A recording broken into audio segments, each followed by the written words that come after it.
Welcome back to the Armchair Trader podcast, and today we are back in the realm of cryptocurrencies and digital assets. And on the podcast today, we're privileged to have Manu Choudhary, who is the CEO of DMALink and is also the CEO and co-founder of DeFinity Markets. And we're going to have a discussion about some interesting trends and things for investors and traders in both traditional assets and also crypto assets to think about. So welcome to the podcast, Manu. Thanks for coming on. Hey, sure, no problem at all. Thank you for having me on. To kick off with, we've obviously mentioned DMALink and DeFinity Markets, two entities you're involved with. Can you give us a quick rundown on both those organizations and what they do in the markets? Yeah, of course. So they are similar businesses with a focus on slightly nuanced asset classes. So essentially, DMALink is a data-centric electronic trading venue for banks and funds that focuses principally on fiat FX and gold. DeFinity Markets, again, is a data-centric electronic trading venue, again, for banks and funds that focuses specifically on digital assets. So again, very, very similar architecture in terms of infrastructure, very, very similar client base, slightly nuanced product set. Gotcha. And presumably there are some synergies that exist between the two? Yeah, absolutely. So look, just to give a bit of background on me. So I spent, before I joined the world of fintech in 2019, I spent about 18 years working in TradFi, I believe is what the new kids on the block call, what I used to call financial markets, but apparently it's TradFi now. And I spent that mainly doing derivative sales, mainly FX options, and then prior to that, commodity derivatives. And in the good old days, prior to CVA, interest rate derivatives and also inflation derivatives. Most recently at Lloyd's, and then prior to that, Barclays Investment Bank. And my client coverage was mainly large corporates and institutions as well. So my background, I've quite a lot of asset classes, but I have a very significant passion for foreign exchange, and that's the one I kind of stuck to. And then essentially in 2019, I left and joined DMA as their CEO. And as it happened in 2017, I became a huge fan of crypto, and I was looking to add digital assets functionality to the business. And obviously in 2019, the market wasn't quite as open as it is, shall we say, now. So in the interest of not getting myself to too much reputational risk, we set up another entity, which was DeFinity Markets, a year later. And yes, there's been incredible interest. Interestingly, quite a few of our existing clients on the FX and precious metal side have been strong advocates and strong proponents of digital asset trading. And that was one of the main reasons, other than my own passion, of course, that we pushed forward into that particular venture. In a way, you were a little bit of an early adopter, but you were also able to sort of ride that wave of increasing institutional interest in crypto assets. Look, yes and no. So I actually was introduced to Bitcoin in 2012, and I read the white paper, and I stupidly thought that this was just some kind of state surveillance tool, and I decided not to buy any. And effectively, it took me, maybe I wasn't as smart as I thought initially, but it took me 5 years to work out what the whole purpose of this was. What was the USP? What was so unique about Bitcoin? And unfortunately, I didn't work this out until December 2017. And my first Bitcoin trade was 2 days before the CME launched Bitcoin futures. And for those of you that don't recall what happened thereafter, the price pretty much collapsed and continued falling for the next couple of years. So not the smartest point to enter a trade, but unfortunately, I wasn't smart enough to work it out any earlier. So, but the point that I think is really worth making and is the most important aspect that most people gloss over and don't really, I think, explain to the investment community properly, which is, what is the uniqueness? What is the beauty of, for instance, Bitcoin? Well, Bitcoin was the first instance ever where we created digital signatures that couldn't be forged. Now, when I realized that, and again, it took me many years to realize this, the use cases, the applications were so far reaching that I just thought this is absolutely incredible. This is the future. And notwithstanding my poor entry level at Bitcoin, I was proved to be correct eventually. And I still think there is a phenomenal future. But my understanding of how this is going to affect the TradFi market has also changed as a consequence of spending a lot more time dealing with banks that are entering this market and dealing with funds that currently trade this market as well. So the entire evolution of this market is something that is probably slightly different to what most people understand it to be. Obviously, the cryptocurrency market went through a bit of a steep learning curve at the end of last year with the collapse of FTX. Prices dropped dramatically. A lot of retail traders left the market. From where you're sitting, what does the institutional sentiment feel like as far as crypto markets are concerned in the wake of that collapse? That is a very, very interesting question. So look, there's it's slightly different depending on which side of the pond you're on. So I would say most, if not all, US banks, apart from the two outliers, clearly JP and Goldman's are ahead of the curve on this particular front. But notwithstanding those two, I think everyone's a little bit anxious about the regulatory environment in the US, and they are a little bit concerned as to exactly where this is going. I'd say Europe is actually moving full steam ahead, and I don't know whether there's maybe a slight difference in understanding of what the ultimate objective is for this or not. And maybe it's worthwhile me just taking a step back and explaining this for your listeners. But essentially, when I talk about digital assets, I'm not just talking about crypto. Crypto is, I think, again, I'm a big fan of crypto. I have crypto in my portfolio. I've been an active investor since 2017, and I believe it has, a small portion of crypto is definitely worthwhile having in any diversified portfolio. But crypto isn't really where the digital asset market is actually going. And if you look at the behaviors that we've been seeing across principally Europe, we've seen quite a few European banks issue essentially digital commercial paper. And we've seen one or two institutions in Europe, one bank, one corporate, issue a digital bond. So when you see a lot of these talking heads, for instance, Raoul Pal at Real Vision is quite popular for doing this. He talks about the digital asset market being worth 150 to 200 trillion, and he's 100% correct. But I think sometimes he misrepresents the numbers a little bit. So if you look at the market cap of crypto today, it's about 1.1, 1.2 trillion. If you look at the market cap of the global bond market, I would say it's probably something around 115 to 120 trillion. If you look at the value of the global loan market, I'd say it's probably around about 226 trillion. So in terms of what he's saying, it's correct, but it's correct for slightly different reasons. So the future of digital assets isn't necessarily crypto. It's an active participant. It's going to be part of it. But the real opportunity is the digitization of the bond market and the digitization of the loan market. And that's why you're seeing so much activity from European banks that are very keen to try and get this market to a position where they can really start doing issuances. And I think we're going to see a point, not necessarily now, but I'd say in the next 18 months, where almost all new issuances will be essentially a tokenized version, essentially a digital version of the existing one. So I don't think what we're going to see is people go back and then digitize existing bonds. That makes no sense. It's going to be new issuances going forward. From your perspective, you're sitting there with these two businesses. One was founded in the digital asset space, and one the more traditional FX, commodities, TradFi. Do you think that there's scope then for a venue that has an interface between those for those kind of market participants who want to come in and out of those markets and effectively approach digital assets as just another asset class, basically? Well, absolutely, yes, there is. And look, don't get me wrong. I think sometimes you can get a little bit too excited with the technology, and I know I did. And we embraced blockchain, and we embraced putting everything on chain, and we actually even built a an on-chain decentralized exchange essentially because we were keen to see how the guts of that kind of system worked. And what we found was, as much as I'm a huge proponent and a huge fan, the problem is, even though we're using one of the fastest blockchains in the world, it took about 1,000 times more time to actually match a trade than it did on our, in inverted commas, legacy tech stack. So I looked at that and thought, okay, there's elements of the digital world that I like. There's elements of the traditional world that I like. What we really need is a bridge.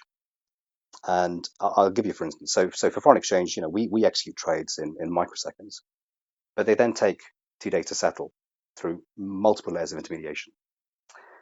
On the other hand, digital asset trades will settle in minutes, but you are taking huge amounts of risk because there is at the moment a concentration of execution and custody within the same venue, i.e. you've got concentration risk.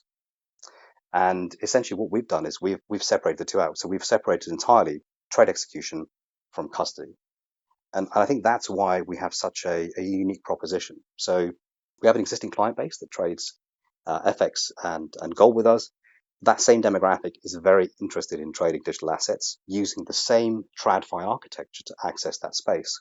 We've actually made it possible for that to actually happen. I believe, as far as I'm aware, we're the only people and the first people in the world to actually do this. So if you, and apologies, I don't think I answered your question about FTX, sorry, but if you look at the issues we had around FTX, I mean, first and foremost, look, unfortunately, this is just good old fashioned fraud. There's not a lot you can do about that. You have a team of very young, very inexperienced people running a business that quite frankly should have had more oversight. But that's maybe another discussion. In terms of the failure of the architecture of the business, the issue you had is the custody of fiat assets, the custody of digital assets, and execution were all centralized. And you had failures across all three. With the model that we've created, that is basically removed. So you custody your digital assets with whoever you want to, whichever custodian you wish to use. You will custody your fiat, essentially with a European investment bank. And effectively, we are nothing more than a trading venue. So a bit like, I guess, Amazon Marketplace, where people will buy and sell, and we as the marketplace will be given a very small slice of every transaction that's done. I've been on a couple of calls with crypto hedge funds and multi-strategy hedge funds since FTX blew up, and one of the astonishing things has been the discussion about how much exposure they had to FTX in terms of like what percentage of their overall portfolio was sitting on FTX when it went down, and how much of a hit they took. Most of them seem to have been relatively diversified across more than one platform. But what staggers me is the number of them that haven't been custodying their digital assets off exchange. What's your view on that now going forwards? What should fund managers and investors be doing in terms of policy to keep their assets safe in that respect? 2 years ago, when we came up with the overview of the business model, I remember speaking to quite a few crypto natives who essentially told me that the legacy model was no longer needed. And I said, well, look, call it legacy, call it what you want, but the reality is that we understand risk in a far greater way than I think the newer generation of traders do. I mean, maybe I'm giving away my age a little bit here, but we've been doing this for a long time, and unfortunately, sadly, everything is cyclical. And the reason that we built the architecture the way we did was to protect investors and to ensure that there was no risk of people disappearing into the ether with your assets. That was the whole purpose behind it. So at the time, it was, I think, well received by the traditional community, not so much by the crypto natives. I think since FTX has disappeared and gone by the wayside, I think everyone's appreciated that actually it probably makes more sense to have a structure like this where you are not having concentration risk. And even if you're diversified across, let's say, 10 different exchanges, you're still almost guaranteeing that you're going to lose 10% in a scenario where one of them goes bust, which, if I put my hat on as an asset allocator, that doesn't sound like a very appealing strategy. So I would say that look, there's been a big move. So interestingly, I would say in terms of institutional demand, the demand is probably as large as it was previously, if not larger.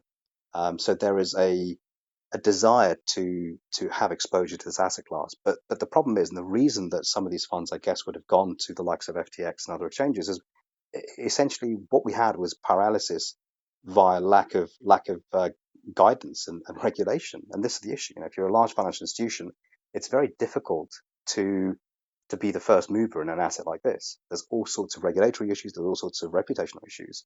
And I think, unfortunately, what we had was a situation where we had a bit of a Mexican standoff. No one was really willing to enter this market. And so people said, well, there is demand. I'm being beaten over the head by my asset allocators to do something. What choice do I have? And I think in that situation where you have no choice but to try and spread your risk, I mean, yes, you're creating a portfolio. Yes, you're diversifying your risk, but you are still massively exposed. And I think now there is a growing cohort of people that are looking at this saying, actually, we need another solution. And we've been very fortunate to be along at the same time and have a solution that is ready to go and ticks all their boxes. And speaking of risk, last time we met, you were talking about a crypto anomaly detector that you've been working on as well, which is proprietary technology. can you say a little bit about how that works and how far along you are with it?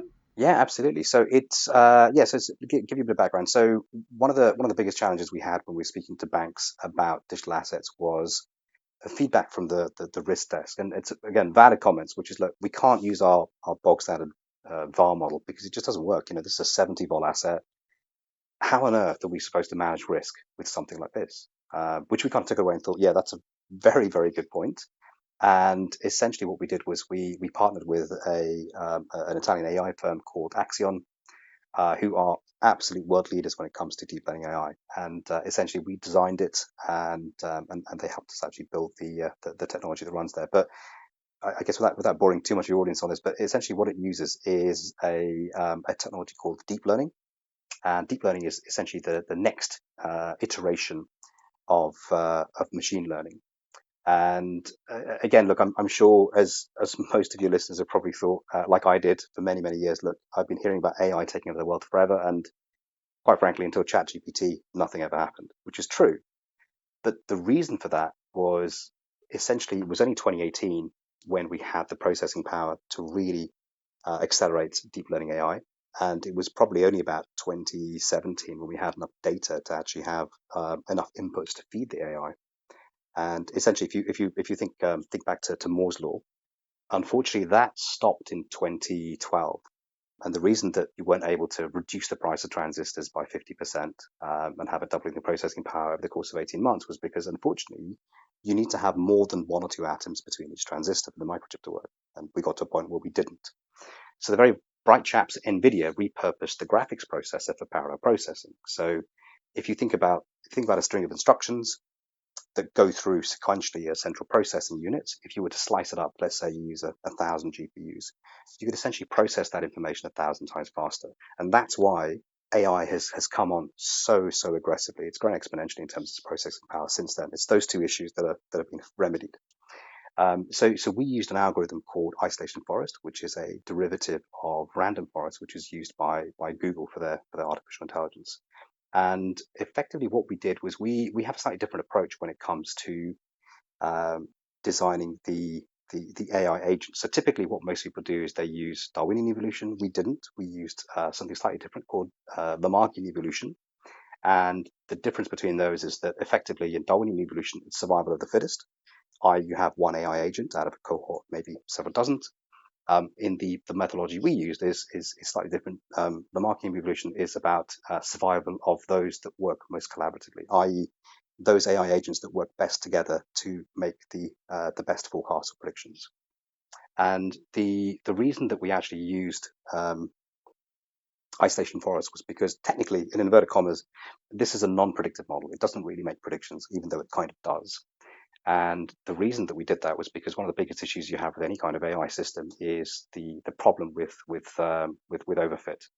And this remedied this. So if you think about anomaly detection as being, I guess the best way to explain it is probably, if you imagine if you have a data set, irrespective of how large, usually you have some kind of clustering around a mean. Now, what the anomaly detector does is it looks for the outliers and it measures the distance from the mean to the outlier. The greater the distance, the more likely that it was caused by something radically different to the rest of the cohort of data. And effectively, if we look at, say, Bitcoin as an example, what we did was we built Bitcoin as the target vector, and then we selected a whole bunch of context vectors to train the AI agents on. And we initially started off with about 250. We narrowed it down to 126. So things like the 10-year yield, the 210 spread, the dollar index, NASDAQ, Euro stocks, gold, silver. Interestingly, not copper. That for some weird reason makes it not work very well. And then a whole bunch of data from the crypto market, and perhaps most importantly, on-chain analytics as well. And the combination of these things had created really a pretty incredible risk tool, and it is a risk tool. What it's essentially able to do is make predictions over a 60-minute window that about 80% of the time are more accurate than the options market. So effectively what it does is that it will, about 3 or 4 minutes past every hour, give you a percentage. So we'll say in the next 60 minutes, we're going to see, there's an 80% chance we're going to see a significant volatility event in, for instance, Bitcoin. Now, it doesn't give you direction because the purpose is not necessarily to trade on the back of this, although if you're an options trader, you could probably trade starters and make money, but that's not the point. It's a risk metric. So it's designed essentially for banks that wanted to ratchet down credit lines before there was an event. But yes, that's a brief summary of the technology and how it works. But it is very cutting edge, and this is light years ahead of anything else I've seen out there so far. And it was because of technology like this that we actually convinced banks to work with us. All right. So, for example, banks, when you're talking about credit lines here, you're obviously talking about something that's very short term, like margin lending or something like that, where it could suddenly, we're talking about here a red dashboard light that will tell a bank it's time to dial down on your exposure. Absolutely, and look, I think we're still some way away from banks actually entering the market and starting to make markets and make prices in these assets. But it's only a matter of time before they do. But the first issue they have to overcome is the risk issue. How do we manage the risk? How do we prepare for events of volatility? What do we do? How do we dial down the or throttle the actual exposure that we have? And this is, I think, front and center of that conversation. And I wanted to also ask you about a big story in the news at the moment, which is the fact that Coinbase and Binance are both under the microscope with US regulators.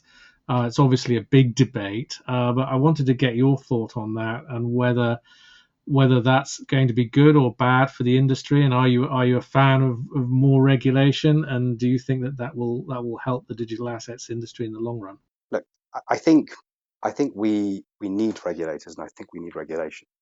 But the libertarian in me, I have to say, I think we have to be very careful, because every time we have a crisis, every time we have a problem, all I hear from everyone I speak to is, well, we need more regulation. The reality is we have a lot of regulations in place already. The issue is not more regulation. The issue is defining how those regulations affect a new asset class, which has not been done, by the way. The SEC have been very poor at explaining how existing regulations actually apply to the digital asset space. And I think that's the biggest issue. So do we need more regulation? Absolutely not. What we need is clarity, and we're just not getting it. And so I'm a little bit confused by these attacks on Coinbase and on Binance. Don't get me wrong. I think some of the issues I've read, some of the behaviors I've seen, or the alleged behaviors I've seen from Binance are a little concerning if they are true. I think that unfortunately Coinbase has perhaps been caught in the crossfire. Again, it's the only significant exchange that is listed publicly, and obviously with that comes a whole bunch of responsibilities and a duty of care to report balances, report breach of security, and so on and so forth. So I would be far more comfortable facing a counterparty like Coinbase than I would facing a counterparty like Binance. But nonetheless, I think the biggest concern I have is, unfortunately, the regulators seem to be at a point in time where they're looking to come after the exchanges. And I don't know whether I don't know what it is now. Maybe it's the promotional season. Who knows?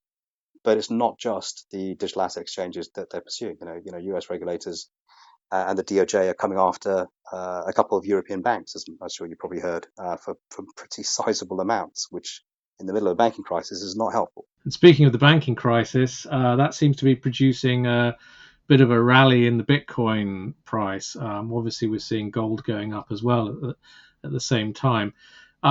Overall, do you think that the banking crisis is providing yet another validation for digital assets?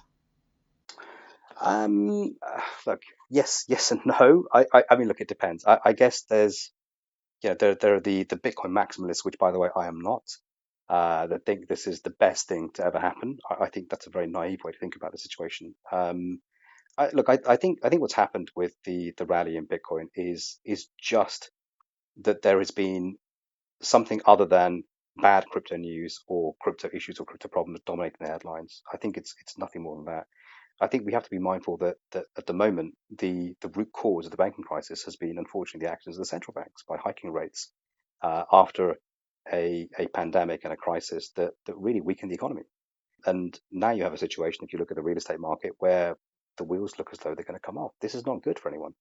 It's not a good situation. It needs to be dealt with. And unfortunately, we're not really seeing a huge amount of action from the central banks. So look, I think there is a cohort of investors that has gone into Bitcoin because they believe it's a safe haven asset. and to a certain extent, it kind of is. But I've got to be entirely honest with you. Crypto is the smallest position I hold in my portfolio. My biggest position is my biggest position is actually physical silver, followed by physical gold, followed by gold and silver miners, and then right at the bottom of my portfolio, not a huge amount, is digital assets.